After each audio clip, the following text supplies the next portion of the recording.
Hello students, इस video में आप देखने वाले हैं परस्पर संपर्क में रखे दो पतले लेंसों के लिए अवर्णक सहयोग का सूत्र, है ना। तो क्या है, परस्पर संपर्क में दो पतले लेंस रखेंगे हम।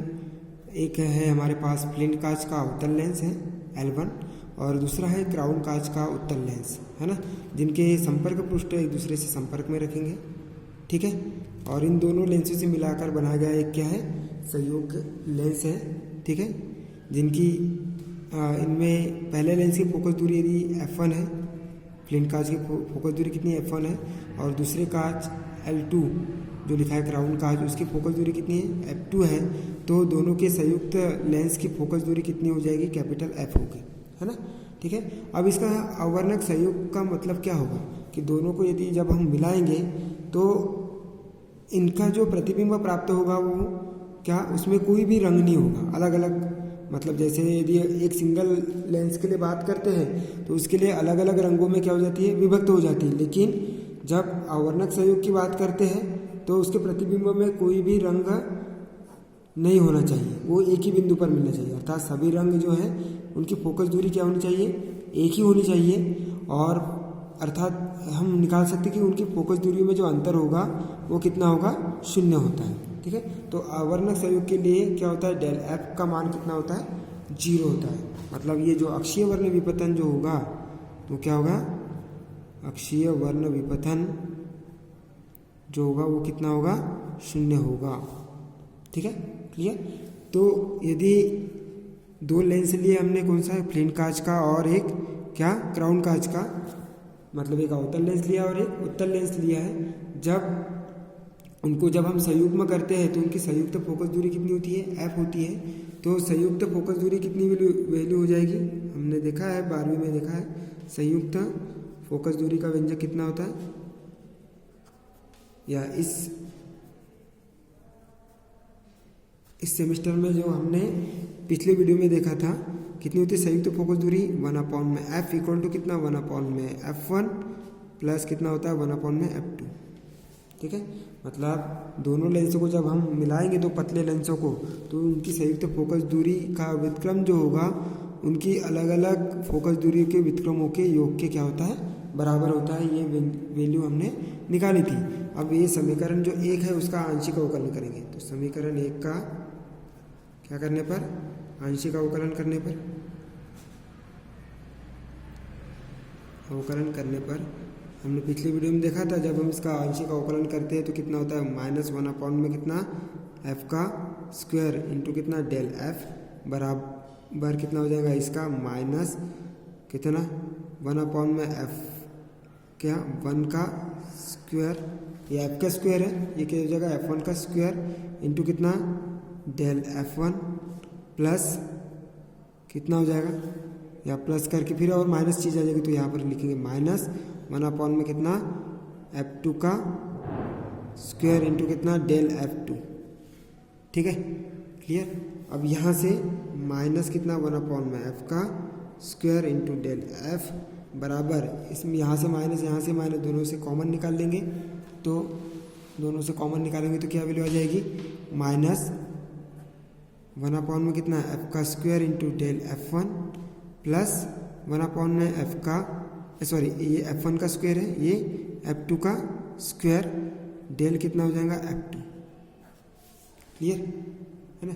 तो यहाँ से यदि हम बात करेंगे तो अवर्णक संयोग से, या यहाँ से माइनस क्या हो जाएगा, कैंसल, तो बचेगा 1/, में कितना, F square into del F बराबर 1/, में F1 का square into del F1 plus 1/, में F2 का स्क्वायर इंटू कितना, डेल F2, है ना। अब चूंकि इसको समीकरण नंबर कितना कर दो, 2 कर दो, चूंकि लेंसों के अवर्णक संयोग के लिए क्या हो जाता है, लेंसों के अवर्णक संयोग के लिए,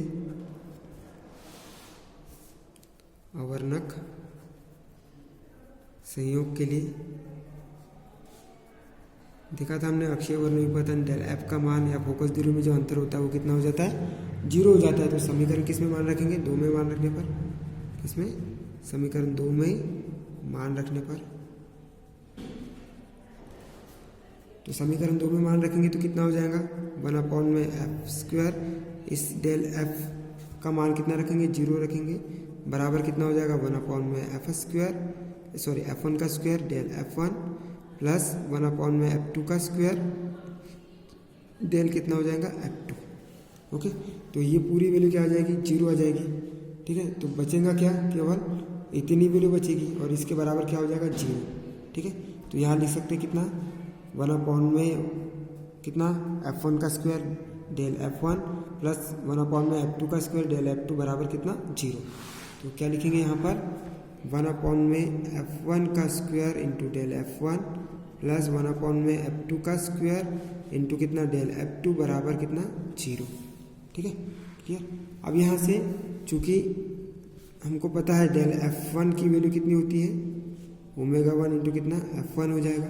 ठीक है, वैसे ही तथा डेल f2 की वैल्यू कितनी हो जाएंगी ω2 इंटू कितना f2।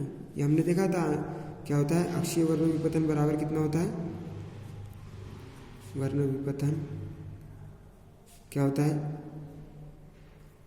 डेल f बराबर ω इंटू एफ। यदि f1 के लिए बात करेंगे तो क्या हो जाएगा ω1 इंटू f1 तथा डेल f2 के लिए बात करेंगे तो यहाँ से ये डेल f बराबर कितना ω इंटू एफ है, तो f1 के लिए बात करेंगे तो डेल f1 बराबर कितना हो जाएगा ω1 इंटू f1। ठीक है, वैसे डेल f2 के लिए बात करेंगे तो ω इंटू कितना हो जाएगा f2। इसका मान कहाँ रखेंगे डेल f1 का मान यहाँ, डेल f2 का मान यहाँ पर। ठीक है, तो इसको समीकरण नंबर कितना कर देंगे 3। तो समीकरण किस में मान रखने पर 3 में मान रखने पर 3 में मान रखेंगे तो कितनी वैल्यू आ जाएंगी 1/f1 का square into ω1 into f1 plus 1/f2 का स्क्वायर इंटू ω2 इंटू f2 बराबर कितना 0। यहाँ से f1 से ये f1 का स्क्वायर में से कैंसिल हो जाएगा, वैसे f2 से एक f2 का स्क्वायर कैंसिल हो जाएगा, तो क्या बचेगा ω1/f1 प्लस ω2 कितना f2 बराबर कितना हो जाएगा 0। यहाँ से एलसीएम निकालेंगे तो क्या हो जाएगा f1 इंटू f2। ठीक है, ये f2 का गुना इसके साथ में हो जाएगा तो ω1f2 प्लस ω2f1 बराबर कितना 0। ठीक है, अब f1 और f2 को एक 0 के गुना में लेकर जाएंगे तो क्या हो जाएगा 0 हो जाएगा, तो ω1f2 plus ω2f1 equal to क्या हो जाएगा 0। ठीक है, और यही क्या कहलाती है दो परस्पर संपर्क में, ये क्या है यही परस्पर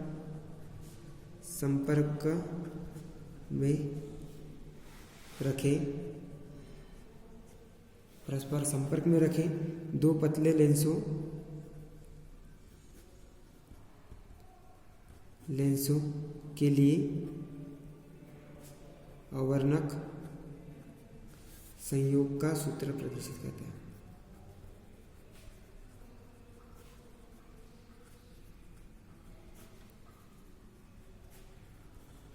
क्लियर, ओके। तो यहाँ से अवर्णक संयोग के लिए कितने 2 लेंसों की जरूरत होती है, जिसमें से एक लेंस क्या होना चाहिए, एक लेंस उत्तल लेंस होना चाहिए और दूसरा लेंस क्या होना चाहिए अवतल लेंस होना चाहिए। तो यहाँ पर नोट के लिए अपन बात करते हैं, तो अवर्णक संयोग के लिए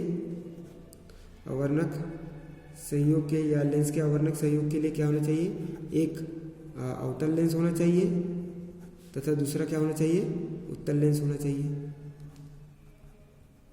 ठीक है, क्लियर। और दोनों लेंस यदि अवतल और उत्तल है तो दोनों लेंस अवतल या उत्तल है तो क्या हो जाएगा, उसमें अवर्णक संयोग प्राप्त होगा क्या, नहीं। ठीक है, उसके बाद में लेंसों की फोकस दूरियों का जो अनुपात होता है उनके माध्यमों के विक्षेपण क्षमताओं के अनुपात के क्या होना चाहिए, बराबर होना चाहिए। मतलब यहाँ से अवर्णक संयोग के लिए क्या होना चाहिए ω1/ω2 बराबर f1/ कितना f2 होना चाहिए। ठीक है, है ना, क्योंकि ये प्रथम लेंस कौन सा है, ये अवतल लेंस है, उसकी फोकस दूरी कैसी होगी, माइनस होगी। और F2 लेंस जिसकी उत्तल लेंस है उसकी फोकस दूरी कैसी रहेगी, उसकी फोकस दूरी क्या रहेगी, धनात्मक रहेगी।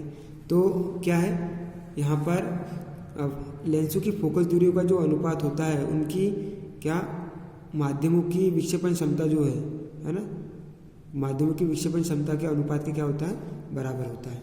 ठीक है, ये दो सहयोग है। ठीक है, इसके बाद में यदि दोनों लेंसों की जो माध्यम है वो यदि समान है, ठीक है,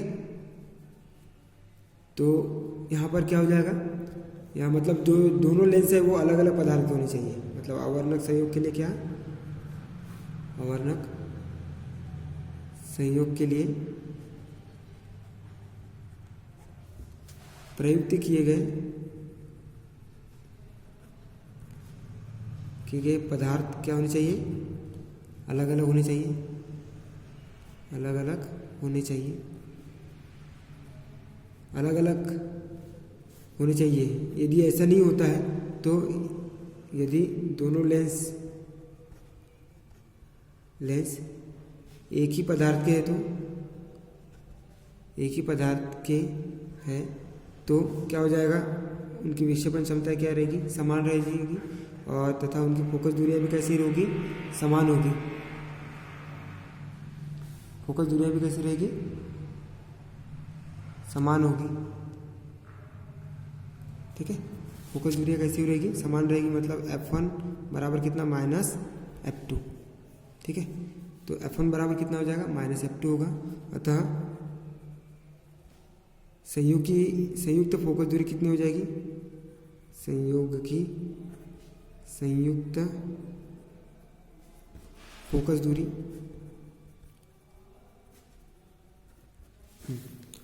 संयुक्त फोकस दूरी ओमेगा का मान कितना रखेंगे, ओमेगा 1 का मान ओमेगा 2 रखेंगे, F1 का मान F2 रखेंगे। तो इस टाइप से यदि हम बात करते हैं, ठीक है, तो इसका मान 1 हो जाएगा।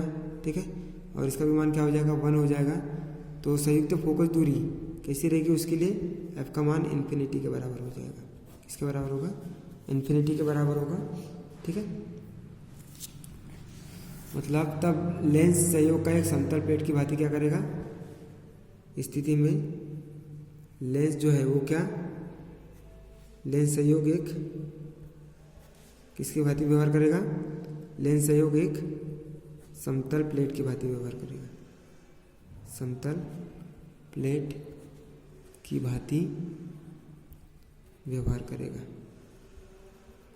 क्यों, क्योंकि समतल लेंस के लिए फोकस दूरी किस पर होती है, इन्फिनिटी पर रहती है।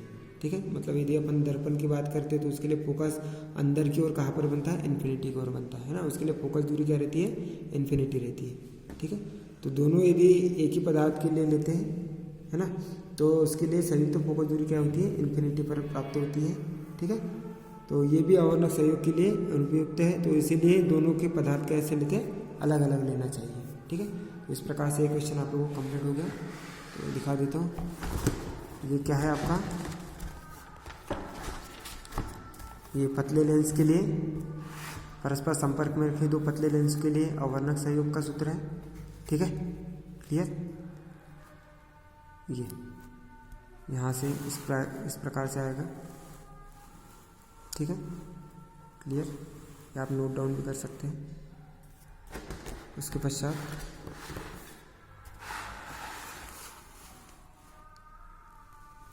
इस प्रकार से।